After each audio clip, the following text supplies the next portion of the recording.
ചിരിയും വർത്തമാനവും ഉൾപ്പെടെ എന്തിനും ഏതിനും ഫൈനടിക്കുന്ന ചെമ്പേരി വിമൽ ജ്യോതി കോളേജ് മാനേജ്മെന്റ് ഈ ഇനത്തിൽ കഴിഞ്ഞ വർഷം സമ്പാദിച്ചത് 9.25 ലക്ഷത്തോളം രൂപ.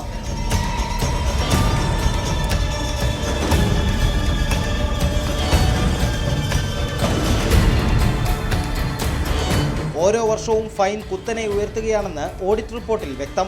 ഇത് ചോദ്യം ചെയ്യുന്ന വിദ്യാർത്ഥികളെ വൈദികരുൾപ്പെടുന്ന മാനേജ്മെന്റ് സംഘം കൈകാര്യം ചെയ്യാറാണ് പതിവ്. ഇക്കാര്യങ്ങൾ വിദ്യാർത്ഥികൾ റിപ്പോർട്ടറോട് പറഞ്ഞു. വൈദികന്മാര് അവരുടേതായ രീതിയല്ല, ഒരു കുട്ടികളോട് പെരുമാറേണ്ട രീതിയിലല്ല പെരുമാറുന്നത്. കുട്ടികളുടെ കോളേജിൽ പിടിക്കുക, കുട്ടികളെ തല്ലുക, കുട്ടികളുടെ കാല് തല്ലി ഓടിക്കൊണ്ട് ഭീഷണിപ്പെടുത്തുക, ഇങ്ങനെയൊക്കെയാണ് അച്ഛന്മാര്. എന്തെങ്കിലും എവിടെയുള്ള ന്യായങ്ങളാണ്?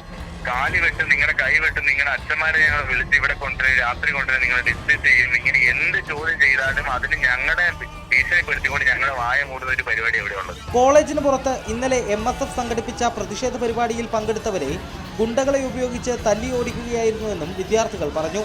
പ്രതികരിക്കുന്നവരെ നേരിടാൻ കോളേജിൽ ഗുണ്ടാ സംഘമുണ്ട്. ആത്മഹത്യയെക്കുറിച്ച് പോലും ചിന്തിക്കും വിധമുള്ള പീഡനങ്ങളാണ് കോളേജിൽ നടക്കുന്നതെന്നും വിദ്യാർത്ഥികൾ പറയുന്നു. കോളേജിൽ ഇപ്പോൾ ഒന്നായി മാറിക്കൊണ്ടിരിക്കുകയാണ് വിമൽ ജ്യോതി. ഇന്ന് തീർച്ചയായും അങ്ങനെ തന്നെ വേണ്ടി പറയാം. കാരണം ഇടിവാള ഇട്ടിട്ട് അങ്ങനെയുള്ള മാലയിട്ട് മുട്ടിയും താടിയും വളർത്തിയ വലിയ ചിമ്പന്മാരെ പിന്നെ നമ്മളെന്താ പറയണ്ട, ഇവരെ പോറ്റി വളർത്തുന്നത്.